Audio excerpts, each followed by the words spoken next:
we're back again. Gee, that week went quick. Yes. Now we had the 5-day boot camp that began yesterday. So day 2 out of 5 today. Okay.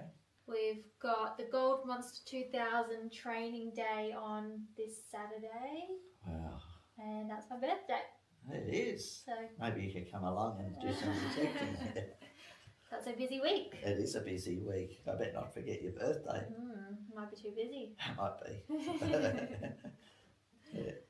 So we've got our usual Gold of the Week, Relic of the Week. Then we're going to do that more towards the end of the show tonight because it's going to tie in with our topic of the night. It is. Which is about rich versus poor families. On the Goldfields. On the Goldfields. Yes. And we're continuing on with our videos of the Gold Monster 2000 out in the field. Okay. So let's get into it. We'll start.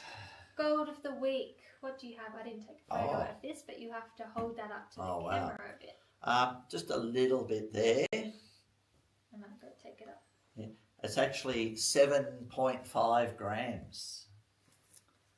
So that's someone's good wage for the week. 7. That's gone. You've dropped it. There's one it's one for the cleaner. Oh, we've got it back. So that's $1,500 worth.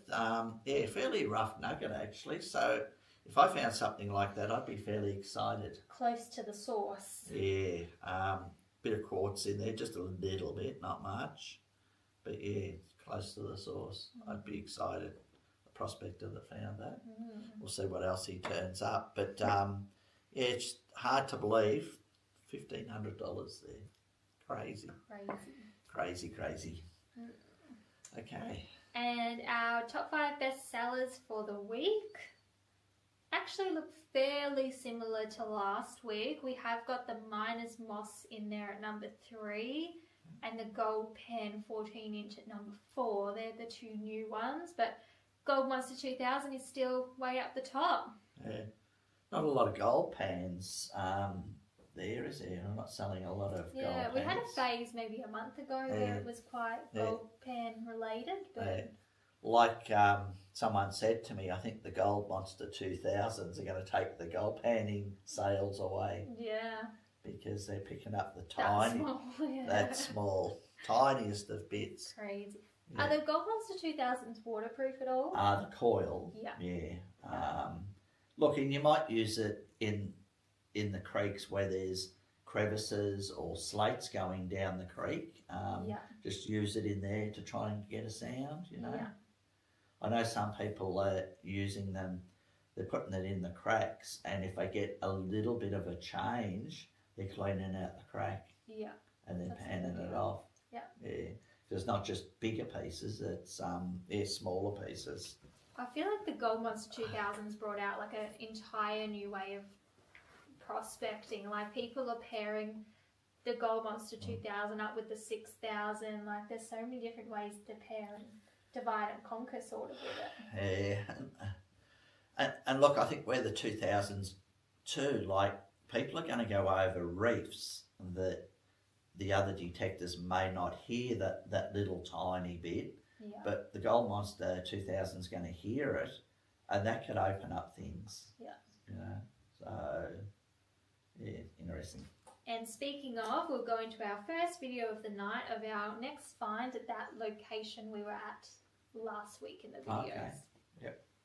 Yep. Again, running sensitivity 9, difficult ground conditions. Look, there's noises along here everywhere, but let's hear that one. Now on the gauge, it's not coming up any numbers. It's just staying in the middle, so I would definitely look at that one. I'm going to have a look at the screen.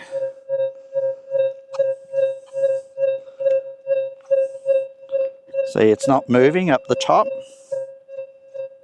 I can put the echo wave on, but anyway, we'll see what it is. Yeah, bit hard today with the ground being very claggy. Yeah. It's next to that tree root there. See if I've got it out. Right, it's out.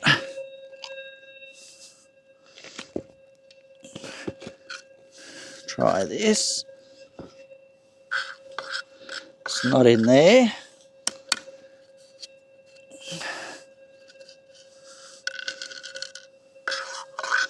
Not in there.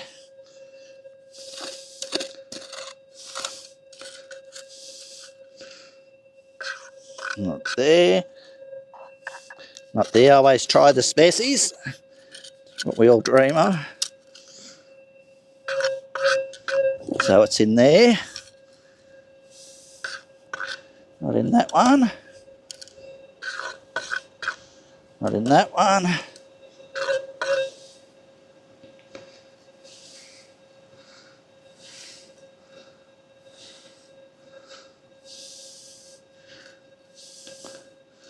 Must be gold because it's very, very small.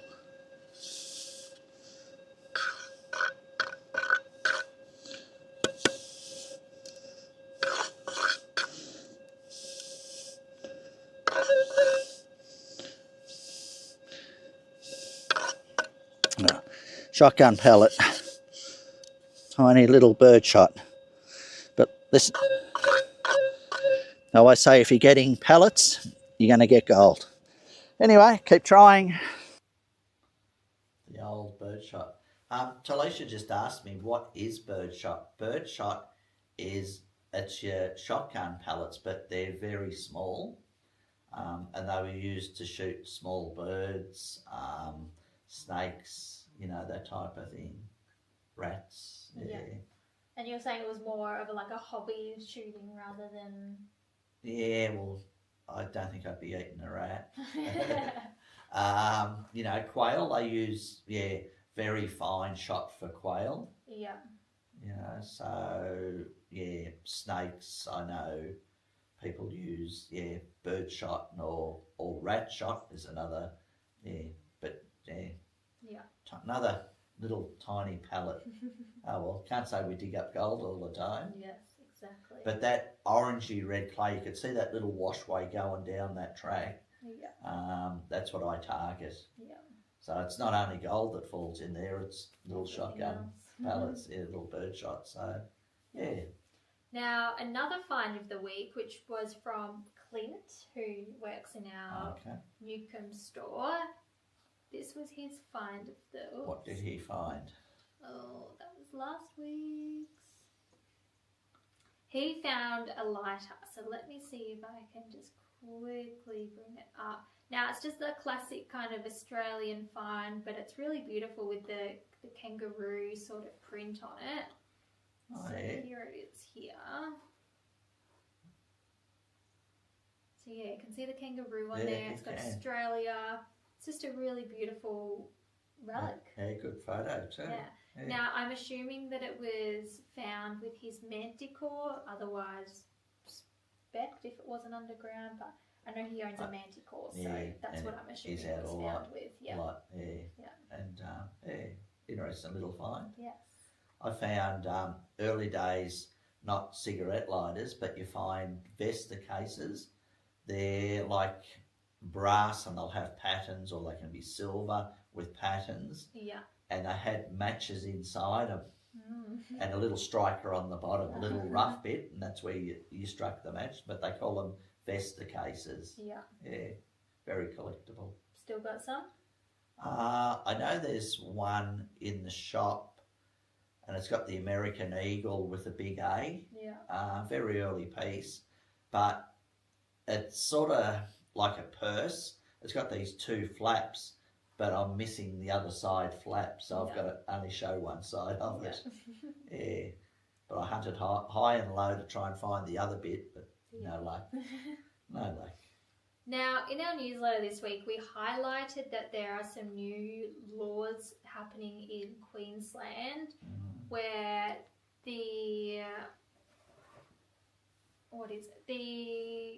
so mining companies are starting to have more control over the everyday prospectors up there. So Fozzikers must now get permission from mining lease applicants, just applicants, even if a lease is still pending. Wow. Yeah. So at the moment, land in Victoria, most of it is under some sort of lease, generally an exploration lease. Yeah. And we're still allowed to prospect on there. Yeah. So now in Queensland, they're trying to bring laws in where you've got to get permission to go onto that land. Yeah, just if a mining company has applied for that lease. I wonder if the government, it's a cost involved. No? Oh, I don't know. Yeah. At least in WA, if it's pending, you can still go on to pending land. Exactly. You know? And there's ways on exploration lease to get a 40E permit, so there's way to get onto land in WA, but... Yeah. So up in Claremont and that, they're all saying that it's going to ruin their tourism business because that's what gets a lot of people into their town, the prospecting. Yeah. They're all just wishing for simpler rules like we have here in Victoria. Yeah. I just don't get it, you know, like the prospecting community put a lot of money into the small towns, you know, they're going there, it's the accommodation, it's the food, it's the fuel, it's, you know, the camping shops. The servicing of your caravan when it breaks down. You've experienced that, haven't you? Your cars, you know, batteries, anything, but they don't, I don't know, I just don't get it. Like, I just don't get it. It gets me wild, so better move on to the next topic.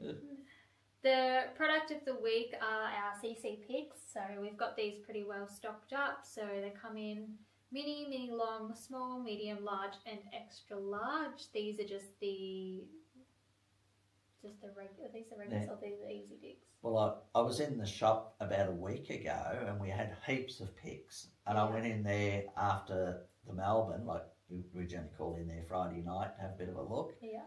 And they were nearly all gone. So Craig, can you please send us some more pics? Yeah.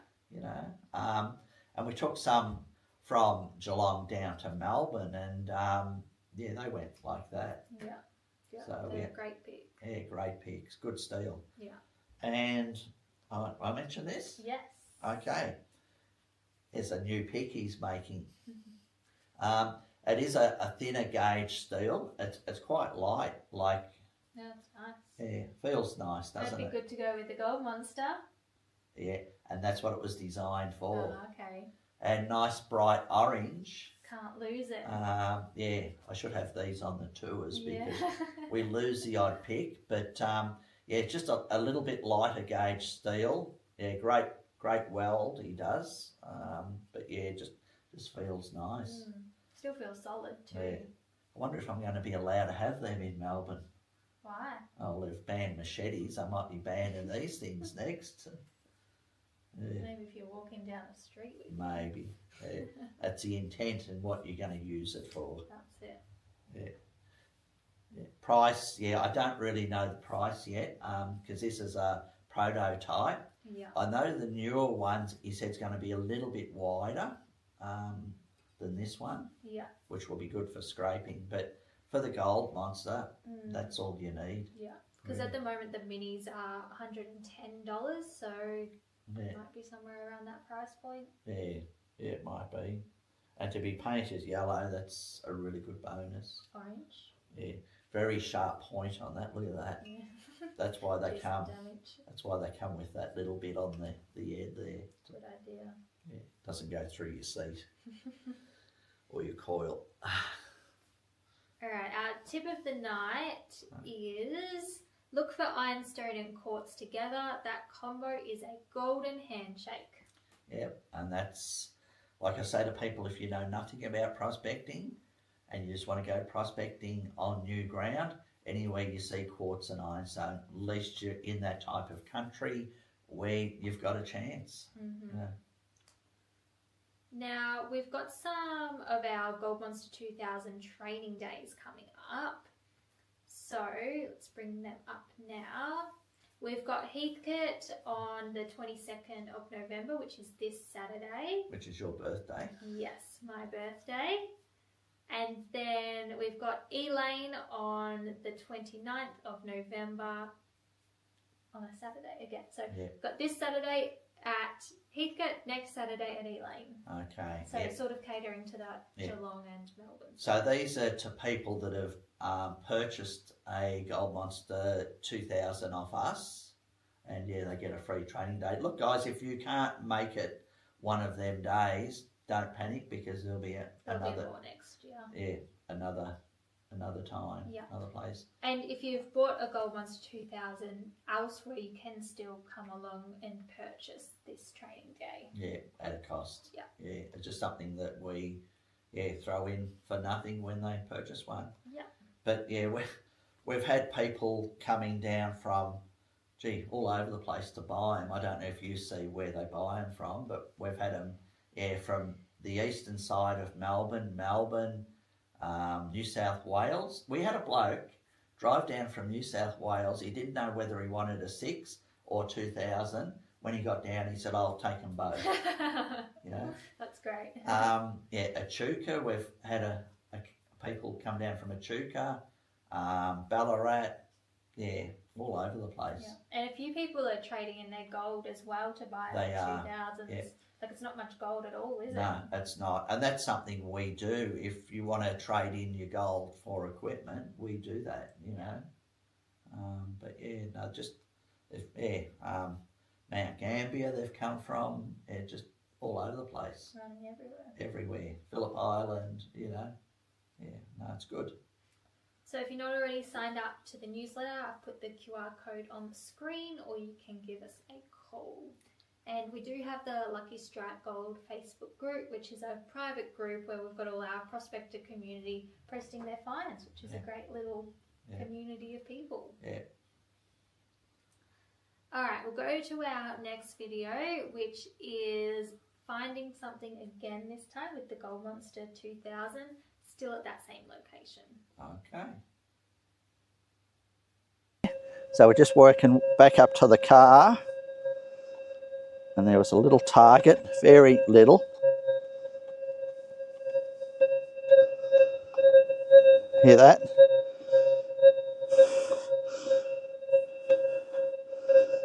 Very tiny.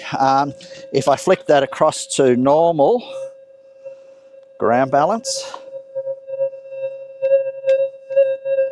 just noises everywhere. So I'll flick that back to difficult, just ground balance.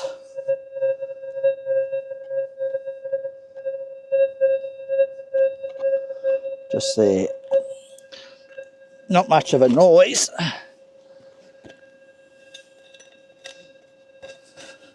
It's in that little pocket again.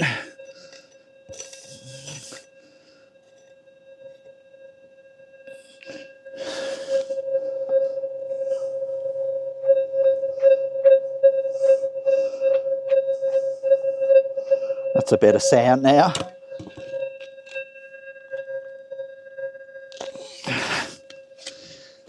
Okay, now to find it. At least it's dry. It's not in there. Not there.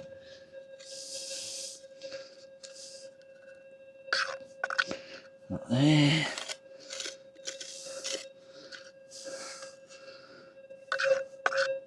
I think it's in there.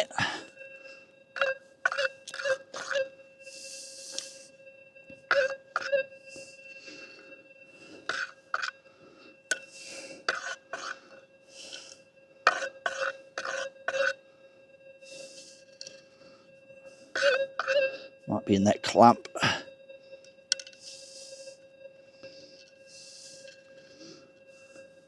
Not there.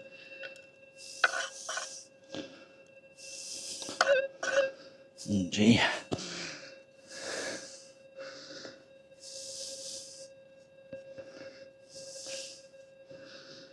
Can't see nothing. Is that it?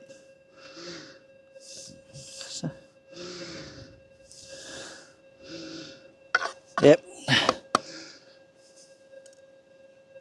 Another tiny little bit. Okay.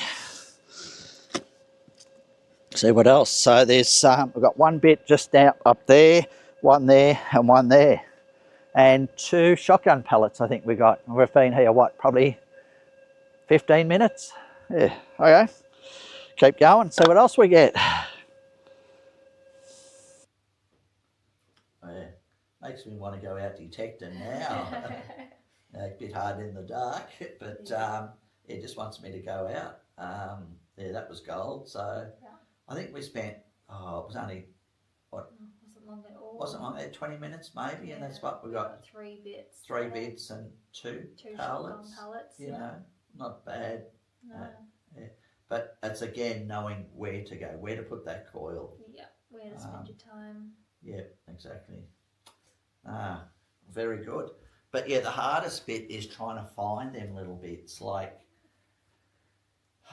in the scoop. Like some people I know are just throwing them into the bag, then when they get home they're tipping the bag out into the gold panning and panning them off, you know. Yeah. Just an easier way to do it, I suppose. Like, I know you've always said the bigger pieces of gold are so much easier to find, and in every aspect they are. The signal's better, finding them in your scoops better. True. Yeah. But again, that spot was on that red clay. Yeah. On that red clay. Yeah. All right. Our topic of the night is poor and rich families in the Goldfields, and this is relating back to our relic, which I'll bring up on the screen now. So tell me how this relates. It's upside down. Oh. Doesn't matter. So how it relates is when I'm out detecting, I'm always looking for, you know, types of ground to detect in. I'm looking at plants, I'm looking at trees, I'm looking at the glass, I'm looking at the crockery. Because when they were living on the Goldfields, like if it's just plain black beer glass, they weren't very rich, you know. Yeah. But if you come across a Black Horse whiskey bottle, the bottle collectors out there will know what I'm talking about. But if you come across a Black Horse whiskey or schnapps or something just a bit better than the average bottle, broken glass, you know that they were either celebrating or they were fairly well off. Yeah. And that little bit of crockery that the picture come up on, that's, when I saw that, I always look at the brand of the crockery that's on the ground. And this is Royal Dalton. Mm-hmm. Now, Royal Dalton is probably back then one of your better brands. Yeah. So you know that family that was on that Goldfields in that area was reasonably rich. Yeah. And it's probably more for your coins because you're more likely to find higher valued coins, silvers rather than coppers, or a gold sovereign in an area where there's a family who is a lot better off than Joe Blow that's not, you know. Yeah. So that's sort of where that relic comes into it. Yeah. And like I said, you've got to look on the ground to see the crockery, but in some areas you'll see crockery and glass within just a small area. You know that there's an old miner's hut there, so you would spend more time in that area looking for coins and relics. Yeah. Yeah, and it's the same with the 2000. Like, you can pick them areas out, but generally when you've got crockery and glass where there's been an old house or hut, you get bits of rubbish. The beauty of the 2000 is that you can go along and pick out the gold in the same area. Yeah. I'm excited to see all the finds that come out over the next few weeks, few months of the Gold Monster 2000. Yeah, I've seen a few on Facebook and that, but I thought there'll be some really interesting places where they've detected where you couldn't have got to with a 6 or... Yeah, and the beauty of that little small coil is that you can put it in tighter places where there's bigger rocks and sticks and that, you know, and find stuff, you know. someone did ask me the other day, because how can you cover more ground with the 2000? But it's to do with the processor. Like, you can swing really fast, and there's a great audio response there. Yeah, and you've seen me on there. I'm swinging pretty fast, you know. Yeah. Which goes against everything you know about all the past sort of gold detectors, where it's swing low and slow. The 6000 has got a pretty quick processor that processes that audio response. Yeah. But like the older detectors, you had to swing slow. Yeah. If you swung fast, you know, the target was here and you got the response there. So you had to slow down your swing speed. Yeah. And as the expression used to go, low and slow. Yeah. Now it's fast and low. Low and fast. Low and fast, yeah. So, but yeah, that's what I look for. And that's how I found a gold sovereign many years ago, which was at Bunningham, which is just out of Ballarat. There was all crockery and glass around, and it was, you know, not your average glass or crockery. And found a gold sovereign sitting on top of the dirt. So but good. That's another story. But yeah. Is that where we tried to film a video the other week? Yeah. So... Yeah. I wanted to show the people what sort of scenario, what the ground looked like. There was just crockery and glass everywhere and good stuff. Yeah. But we went there and the pine trees had just taken over. They're only smallish. Yeah. And you couldn't get in there at all. One day. Oh, you know where it is. One day. Yeah. One day. Go and have a look. Okay. All right, we've got our final video of the night, which is our tally from location 1. Okay. For about 15 minutes, we've got 2 shot and 3 bits of gold. Look, any machine probably would have got that. It was just I was lucky enough to go over it. Yeah, look how tiny that one is. That one there was just behind me. That was the first one, second one and third one. But they all add up. It's probably, I don't know what would be there. Might be 0.1 of a gram, $20. That's all right for 15 minutes work. Anyway, we'll go try another spot. Okay. Not bad for 20 minutes work? It wasn't bad. I don't know. I never weighed it, actually. I just threw it in with the rest of it. But yeah, it's just a really fun machine. Yeah. Really fun machine. And them few bits there, I'd only be guessing, but probably, you know, $10, $15 pieces. Yeah. You're not going to leave a $10 note laying on top of the ground. Even a $2 coin you're going to pick up. But yeah. And if normal detecting's too slow for you and you don't have that patience, I feel like this is just a great machine. Yeah, yeah. Like I say to people, if you know what you're doing and going out with a gold monster, didn't come home with, 10 pieces, yeah, you need some training because you should be coming home with lots of little bits. Yeah. And they all add up. And, you know, being a small coil, you're not going to cover all the ground. The golden rule used to be a standard 11-inch coil, about a tennis court a day. You know, that's 8 hours, what you need to cover. Yeah. So with the 5-inch coil being less than half of an 11-inch coil, it's probably half a tennis court a day. Yeah. But then it's going to take you a lot more time to find them little bits too. Yeah. Yeah. Great fun machine. Yeah. I think I need to go out detecting tomorrow. Have the day off. Mum's not here, so. Okay, that's about it, I think, is it? Yes, that's all for the night. Okay. So, but yeah, please, guys, send us in your photos of what you're finding with the 2000s, and yeah, I don't care if it's a little speck or what, you know. All gold's good gold. It is good. Okay, guys. All right, have a good night. See you next Tuesday. See ya.